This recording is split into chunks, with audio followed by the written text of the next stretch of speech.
आश्चर्य रणभूमीला युद्धासाठी रणावलेली स्वच्छ आहे आणि असं असताना आपण युद्धभूमीवर अवतरणार आहोत.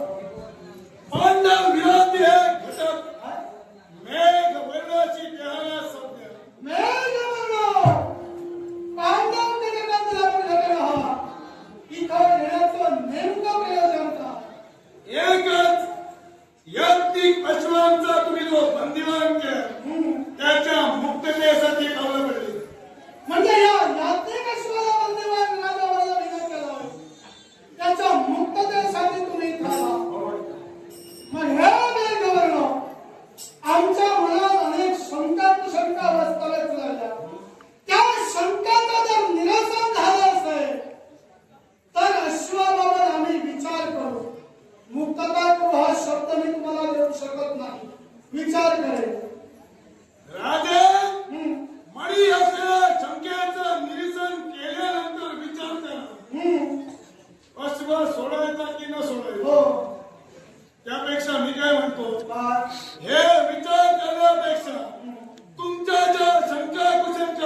एकच अश्वाचा केवळ अश्वमेध यज्ञ पांडवांनी आरंभलेला आहे.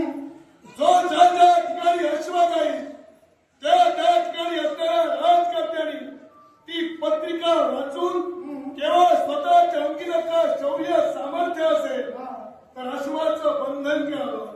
नपेक्षा दाती पुढे घेऊन करभार खंडणीसह पांडवांना शरण यावं. हेच मला मान्य आहे.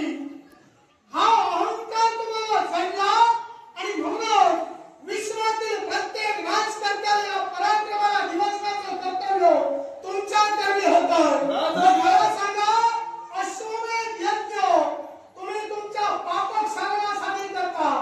मग तुमच्या पापक सारणासाठी जो यज्ञ तुम्ही करता, मग त्या यज्ञात इतर वीरांच्या पराक्रमाला ढागण्याचा अधिकार तुम्हाला कोणी दिला?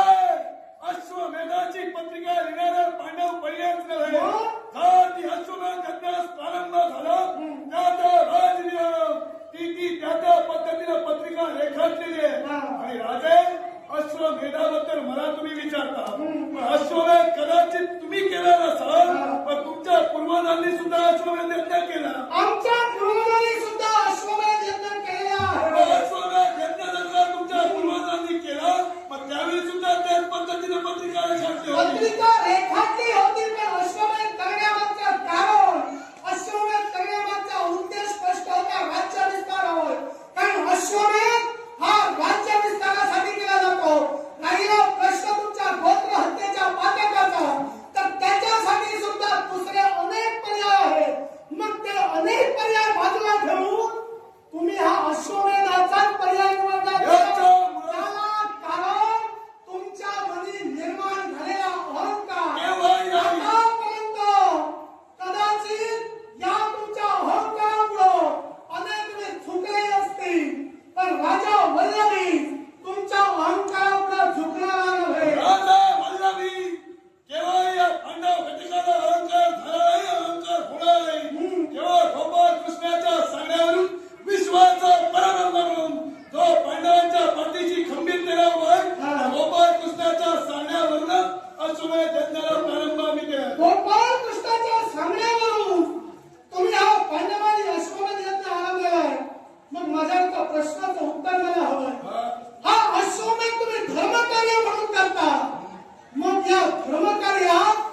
अश्व स्वतः यवनाश्व आमच्यापर्यंत घेऊन आले. मी तेच म्हणतो, यवनाश्वराने तुम्हाला शरण करायला माहितीये का?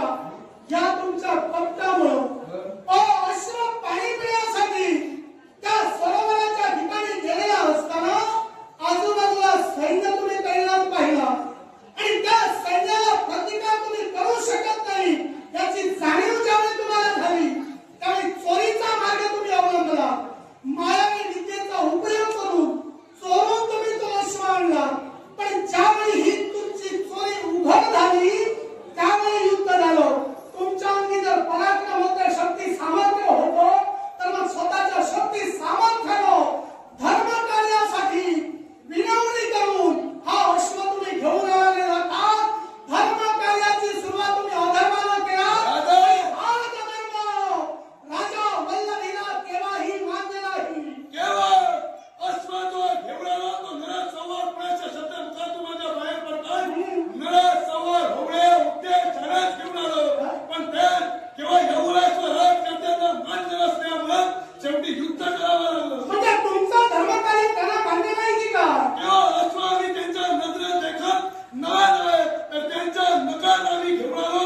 हा अश्व जो केवळ शामकर्ण अश्व ज्यांना केवळ यवनाश्व राजकर्त्याला ज्या सूर्यनारायणाला दिला होता तो अनमोल अश्व आम्ही घेऊन आलो, म्हणून त्यांना लागला. राग त्याला कशाचा माहितीये का? आणि याच्यापेक्षा कुतूहल विश्वाला काय वाटतं माहितीये का? विश्वाचा परब्रह्म ज्यांच्या बाजूने उभा आहे त्यांच्या बाजूने सुद्धा अधर्मच घडतोय. आणि असा अधर्म जर त्यांच्या बाजूने घडत असेल तर या अधर्माला साथ अधिकारी दिली असेल राजा वल्लभी केव्हाही सात द्यावीच लागेल. नभेक्षार स्वामकांत नगरी रक्ताचे पावन दिला साथ. रक्ताचे पावन जरी माझ्या सोबत करण्याची वारी आहे तरी रक्तापाताला घाबरणारा राजा वल्लभी नव्हे.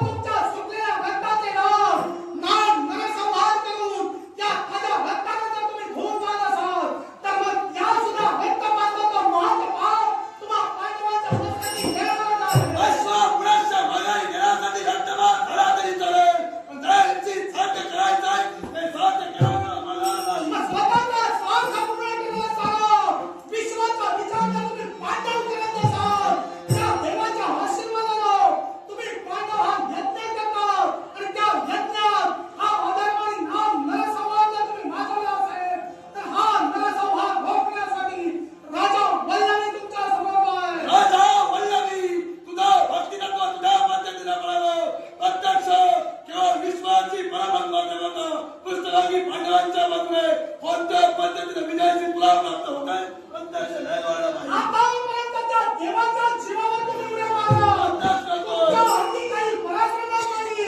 केवळ देवाचे नाव पुढे करून तुम्ही पाप करत राहिलात आणि तुमची पापाचा देव पदरात घेत राहिला. आणि याच्या पुढं तुम्हाला पाप करण्याची संधी मी तरी देणार नाही. काय करशील? काय करे या रणभूमीत तुम्ही उभे राहिला. तुमचा शिरच्छेद करून या रणभूमीला तुमच्या रक्ताचा स्मरण घातल्याशिवाय जे तुझं स्वप्न आहे ते स्वप्न आहे.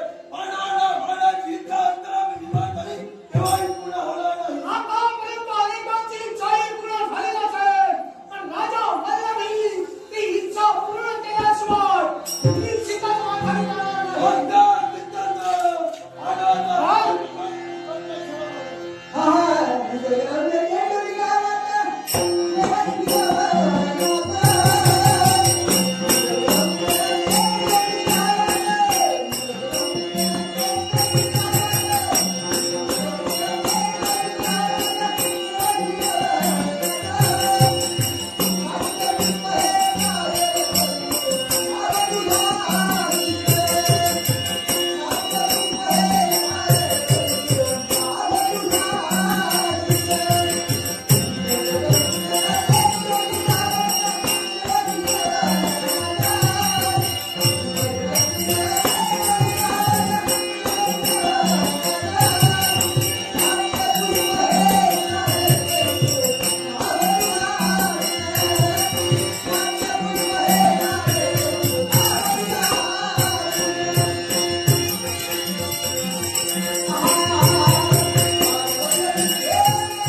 बांधलो